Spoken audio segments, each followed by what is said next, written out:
more of these types of machines. All old school. He had beautiful tenders, big, massive shop, worked by himself. And I got this from him. And it was on Kijiji for $250, and it didn't last too long, okay? But of course, people don't know what that is. Now, what's modern today is, you know, your portable Makita timber framer guys. This is the most common. So the tooling's still available, okay? The mortises in that fence, which go right through or wedged, were cut with this in 2 strokes, and all the mortises in that fence were cut in 5 minutes, effortlessly. Okay, this clamps your work. You can adjust it. It'll hold up to 18 inches and put a mortise in 18 inches. It has a built-in sharpener, so you can actually put the chain on the back here and actually sharpen and maintain off of the same machine. This head will pop off, and a hollow chisel mortise will pop in. So it's also a hollow chisel mortise here. And I jackified and made it hold a router. So it'll actually hold a router. It can do slot mortising. So sometimes you need a slot mortise, or just for the rounded holes or the flat bottom. I'll let you hear this run.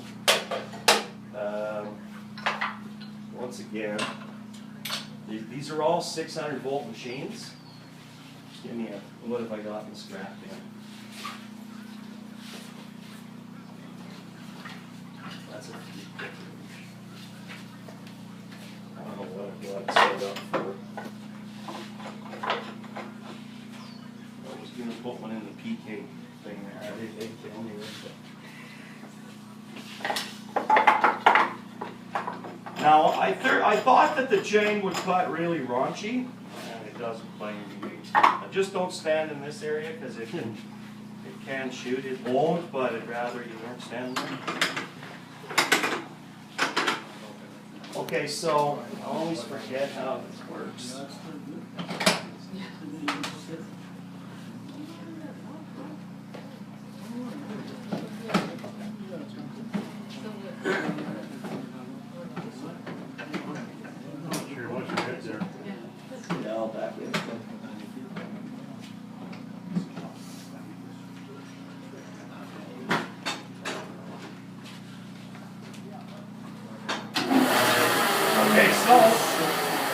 Clever people.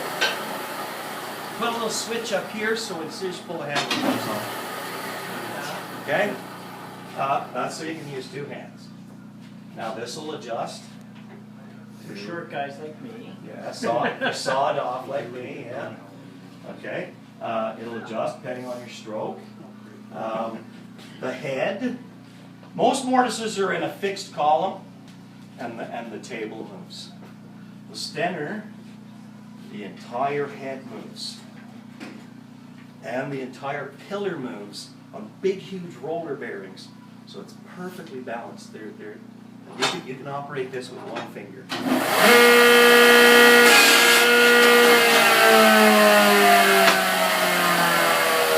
a cut. I'll do a deeper one that's cleaner. Jack, did you know what this was when you saw it, or do you saw it? Oh, I knew, yeah. You knew you already I didn't knew know who's. I'd heard of Stenner, and Stenner's still in business, but they make sawmills. So they build you a sawmill. This is like chintzy little tiny stuff, right? What condition was it in? They all were in atrocious condition, but all functionally good working and stuff. The guy that had this had a whole box of tooling.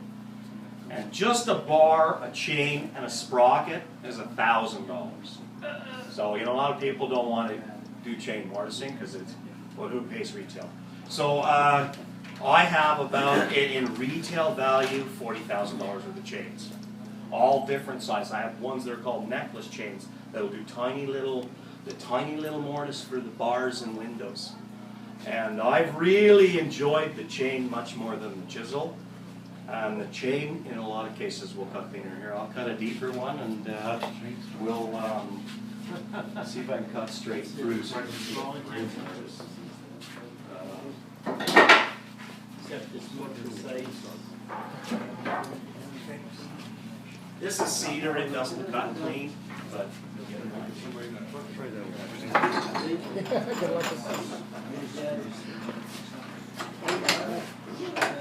Okay, so don't stand here. Yeah, I know, I caught some chips around. Oh, I might throw a chain too.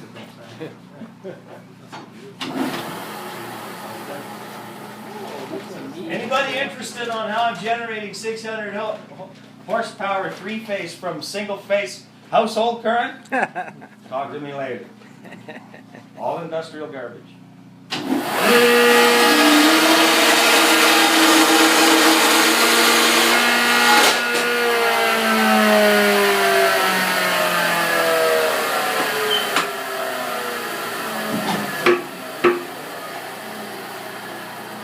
I heard you can do that by hand. Right through the knot. Right, I know Yeah, exactly. just as good. They make more than one, 4 or 5 months. Okay. Okay? Good like this one? Yeah, of course. Okay. Do I need to tell you? Okay? Is that British or German? That's British. I only have one German machine and that's it. That's a Maca mortiser. This is a really interesting mortiser. It did work. It's a swing chisel mortiser. And it actually stabs, sweeps, and comes up. But it does it fully automatically. You just touch it and it goes, "Bah!" And it's the. I have to agree with Mark Hannaberry if he's in the room.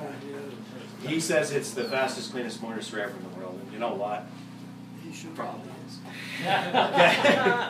But I like to bug him with mine. But I've got days I can hone the chisel, right? He just turns his on and it goes. So I got one of those actually because of Mark Hannaberry tooting the horn about that stuff. And anybody's as passionate as I am, it's got to be something to the machine. And it's a really neat machine. But it's all stripped apart and I'm rebuilding it. But I got a look at German machinery compared to British. I love the British because it's very flavorful. It just is. It's like this thing looks like a praying mantis. I love it. I love the look of it. It inspires me to do better. To see that type of work and the care, like what the shape of something was, as opposed to just its function. So and it's got a rotary stop here. You can clamp things onto this. You take that table off, clamp a circle on there. There's nothing this will not mortise. And this is your travel. Very solid. Got little stops here so you can make your change. We've got little ones that we made here. So you can slide these out, put little stops here for multiple mortises. Mortising is done in minutes. It's actually more expensive for us to use pocket hole screws. So, because it's so easy to do mortises. So everything we do now is mortises.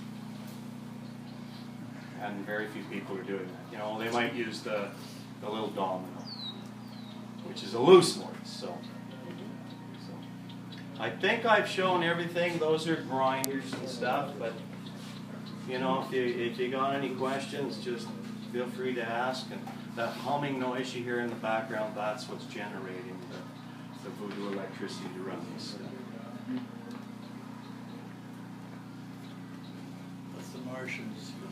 Hmm? The Martians are